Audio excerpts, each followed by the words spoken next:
तो दोस्तों आज इस वीडियो के अंत में आप सभी लोगों को कमेंट सेक्शन में लिखना है थैंक यू जिनपिंग ब्रो। जी हाँ, क्योंकि हमें थैंक करना चाहिए, क्योंकि चीन के राष्ट्रपति शी जिनपिंग अगर ये भस्मासुरी फैसला ना लेते और अपने ही देश के लंका ना लगाते तो हमारे देश को इतना फायदा ना हो पाता। और मैं ये क्यों कह रहा हूं आप खबर जान लीजिए, खुद समझ जाएंगे। दरअसल कल शाम की वीडियो में मैंने आपको बताया था कि चीन के अंदर पहली बार इतिहास में ऐसा हो रहा है कि इन्वेस्टमेंट निगेटिव में चला गया है। यानी कि देश के अंदर पहले पैसा ज्यादा आ रहा था, कम बाहर जा रहा था, लेकिन अब उल्टा हो गया है, पैसा ज्यादा बाहर जा रहा है और दूसरे देश के लोग या कंपनियां चीन में पैसा कम लगा रहे हैं।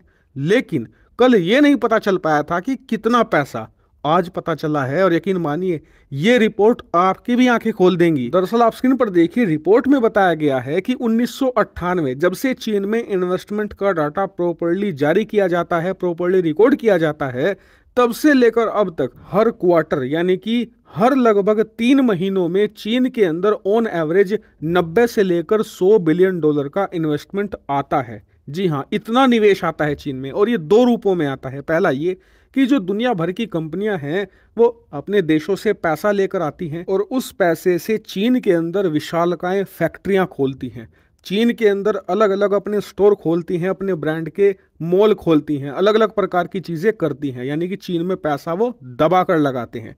दूसरा रूप होता है इन्वेस्टमेंट, यानी कि जो चीन की देसी कंपनियां हैं उन्हें पैसा देते हैं दुनिया भर के बड़े बड़े निवेशक, बड़ी बड़ी फाइनेंशियल कंपनी, और उस पैसे का इस्तेमाल करके चीन की जो देसी कंपनियां हैं वो खुद की फैक्ट्री लगाती हैं, अपने नए नए प्रोडक्ट बनाती है और जो प्रोडक्ट हैं उन्हें बढ़िया बनाती है और फिर लार्ज स्केल पर उन्हें तैयार करके दुनिया भर में बेचती है। उससे जो प्रॉफिट होता है वो अपने निवेशकों के साथ वो शेयर करते हैं। तो ये दो रूप हैं और इससे चीन की अर्थव्यवस्था आज की तारीख में इतनी विशालकाय बन चुकी है। लेकिन पिछले क्वार्टर में यानी कि पिछले 3 महीनों में जो हुआ है वो चीन के इतिहास में आज तक नहीं हुआ। दरअसल इनके देश में इन्वेस्टमेंट आना तो छोड़िए, उल्टा जो पहले पैसे लगाए गए थे वो वापस जाने लगे हैं। यानी कि जो 100 बिलियन ऑन एवरेज इन्हें पैसा मिलता था दुनिया भर के देशों से वो खत्म, उसका नुकसान उल्टा इनके देश में जो पहले पैसा लगाया गया था उसमें से भी लगभग 11 बिलियन डॉलर निकाल कर ले गए हैं निवेशक और दुनिया भर की कंपनियां। अब आपको लग रहा होगा 11 बिलियन डॉलर तो छोटी रकम है। जी नहीं,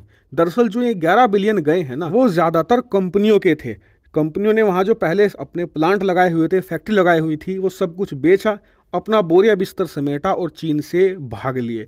इसी वजह से चीन को पैसे का तो नुकसान है ही, साथ ही फैक्ट्रियां बंद हुई हैं, उसमें हजारों लाखों लोग बेरोजगार हुए हैं,